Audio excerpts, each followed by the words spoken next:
जी। मेरा सवाल आपसे ये है कि अगर आपको भारत का एजुकेशन मिनिस्टर बनने का अवसर मिले तो आप हिंदी को लेकर कौन से नए बदलाव करना चाहेंगे या कौन सी नई पॉलिसीज़ को इंट्रोड्यूस करना चाहेंगे? पहली बात तो ऐसा होगा नहीं, है ना। कोई मुझे क्यों बनाएगा। लेकिन अगर मैं इस हाइपोथेटिकल सिचुएशन में चला ही जाऊं कि मैं भारत का शिक्षा मंत्री बन जाऊं, इसमें एक समस्या ये है कि भारत में शिक्षा समवर्ती सूची का विषय है। समवर्ती सूची का मतलब है कि केंद्र सरकार के पास शक्तियां सीमित हैं, राज्यों की अपनी शक्तियां हैं। तो सबसे पहली बात, मैं राज्यों पर थोपूंगा कुछ भी नहीं, मैं सारे राज्यों के शिक्षा मंत्रियों के साथ संवाद करूंगा। मैं उन सबको प्रेरित करूंगा, समझाऊंगा। मैं उनसे कहूंगा कि तमिलनाडु में मेडिकल साइंस तमिल में होनी चाहिए, कर्नाटक में कन्नड़ में होनी चाहिए, हिंदी क्षेत्र में हिंदी में होनी चाहिए, हिंदी में नहीं इंग्लिश में होनी चाहिए, ऐसी कन्नड़ प्लस इंग्लिश में होनी चाहिए, तकनीकी शब्द अंग्रेजी में रहें। और वो शिक्षा सिर्फ मेडिकल साइंस क्यों, इंजीनियरिंग भी, लॉ में भी, जुडिशरी में भी। मैं ये भी चाहूंगा कि भारत के हर एग्जाम में, केंद्र के हर एग्जाम में अंग्रेजी और हिंदी का समान महत्व होना चाहिए। और राज्य स्तरीय हर परीक्षा में उस राज्य की राजभाषाओं का सम्मान होना चाहिए।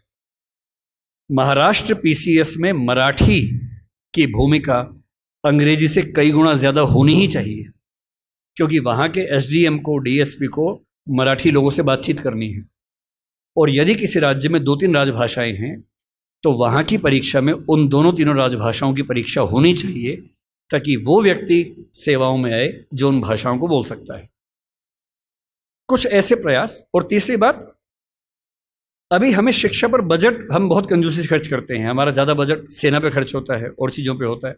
मजबूरी वो भी है, सेना को हम नहीं छोड़ सकते, क्योंकि सुरक्षित होंगे तो पढ़ेंगे, अगर युद्ध हो गया किताब फेंके तो मारेंगे नहीं, तो हमें ये हथियार चाहिए ही चाहिए, युद्ध तो करना ही पड़ सकता है। पर मैं चाहूंगा कि शिक्षा पर हमारा खर्च बढ़े। एक ऐसी, भाई हिंदी में समस्या क्या होती है, और ये हिंदी के साथ बाकी भारतीय भाषाओं में, आपको हर विषय में अच्छे अध्यापक ही नहीं मिलते हैं। अच्छे अध्यापक क्यों नहीं मिलते हैं? क्योंकि अच्छे कॉलेज ही नहीं है। अच्छे कॉलेज क्यों नहीं है? क्योंकि अच्छे शिक्षक पहले बने ही नहीं थे। अच्छे शिक्षक क्यों नहीं बने थे? क्योंकि उनको पता था कि नौकरी मिलेगी नहीं। अगर नौकरी इंग्लिश में ही मिलेगी तो लोग इंग्लिश मीडियम में ही पढ़ेंगे। इस बच्ची ने अभी भी कहा कि मैं अंग्रेजी माध्यम में, मुझे हिंदी ज़्यादा समझ में आती है। पर ये अंग्रेजी माध्यम में क्यों है? क्योंकि नौकरी का संकट है, एक मजबूरी है कि नौकरी इंग्लिश में मिलेगी। अगर भारत सरकार ठान ले और राज्यों की सरकारें ठान लें, अपनी अपनी भाषाओं में पढ़ाई लिखाई की संस्कृति को ठीक से विकसित करें।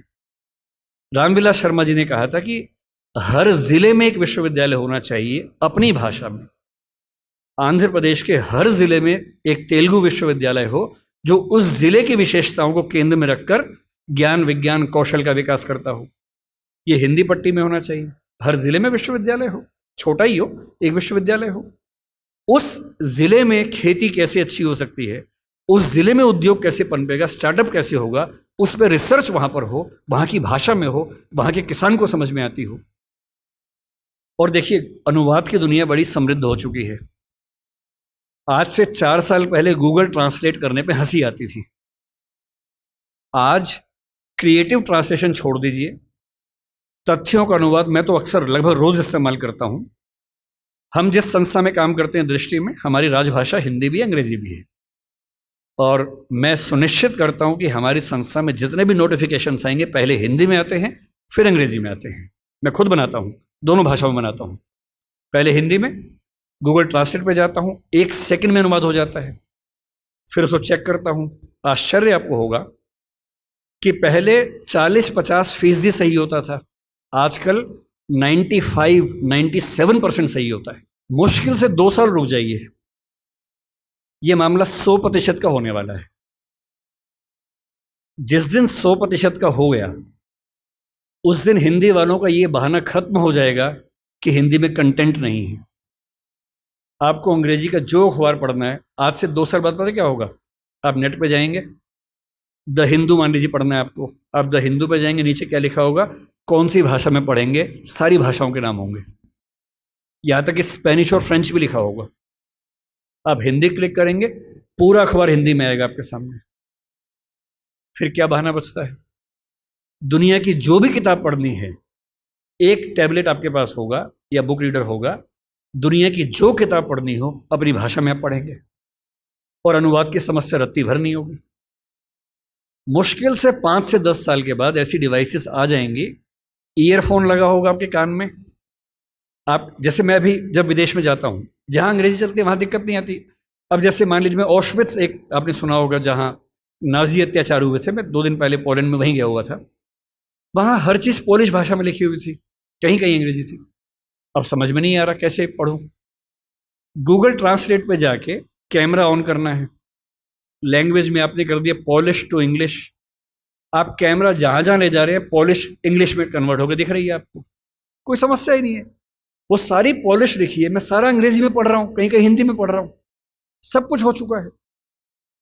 मुश्किल से 2-3 साल बाद क्या होगा, ऐसे हेडफोन्स और माइक आ जाएंगे, आप अपने कंप्यूटर से या फोन से कनेक्टेड हैं, एक पॉलिश व्यक्ति या मान लीजिए डच व्यक्ति आपसे बात कर रहा है नीदरलैंड्स का, उसको केवल डच आती है, मुझे केवल हिंदी आती है। मैंने अपने फ़ोन में डच से हिंदी सेट कर दिया, उसने अपने फ़ोन में हिंदी से डच सेट कर दिया, वो डच बोल रहा है, मेरे हेडफोन में जो माइक है वो उसको सुन रहा है, कंप्यूटर कनेक्टेड है, फ़ोन कनेक्टेड है, मेरा फ़ोन तुरंत उसको हिंदी में कन्वर्ट करके मुझे हिंदी में सुना रहा है। मैं हिंदी बोल रहा हूँ, उसे डच में सुन रहा है। और ये मैक्सिमम अगले 5 साल का मामला है। 5 साल बाद बेबीलोन की मीनार बन जाएगी। 5 साल बाद आप दुनिया की किसी भी भाषा के साहित्य को, साहित्य में थोड़ी दिक्कत आ सकती है, ज्ञान विज्ञान की बात कर लेते हैं, किसी भी भाषा के ज्ञान विज्ञान को आसानी से पढ़ सकेंगे। अगर मैं शिक्षा मंत्री बन गया, जो कि मैं नहीं बनूंगा, मैं जानता हूं, क्योंकि लोग क्लिप काट के चलाएंगे कि देखो बनना चाह रहा है ना। अगर ऐसा कभी हुआ तो मैं सुनिश्चित करूंगा भारत के हर विश्वविद्यालय में हर ज्ञान की चीज हर भाषा में उपलब्ध हो।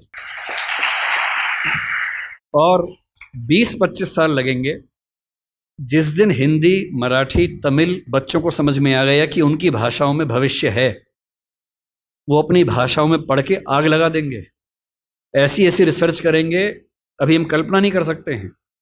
और जिस दिन सारी भाषाओं में आत्मसम्मान का भाव आ गया, रिसर्च होने लगी, पढ़ाई होने लगी, उसके बाद आप देखिए फिर क्या होता है। क्यों आपको उच्च अध्ययन के लिए केवल JNU या अशोका समझ में आता है जहाँ अंग्रेजी में ही चीज़ें मिल पाती हैं?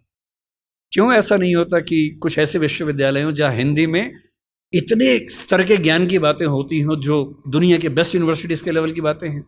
क्यों हार्वर्ड जैसा स्ट्रक्चर हिंदी में नहीं बन सकता, येल नहीं बन सकता? एकदम बन सकता है।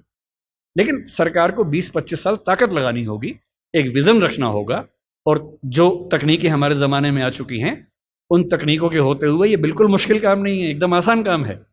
बस एक विज़न हो, दृढ़ इच्छा शक्ति हो, और 20-25 साल का समय, एक पीढ़ी गुजरने का समय। आप ऐसे चेंजेस 2 दिन में नहीं कर सकते, एक पीढ़ी लगती है, और हर पीढ़ी के साथ वो चेंजेस आपको नजर आते हैं। मैं ये करूँगा।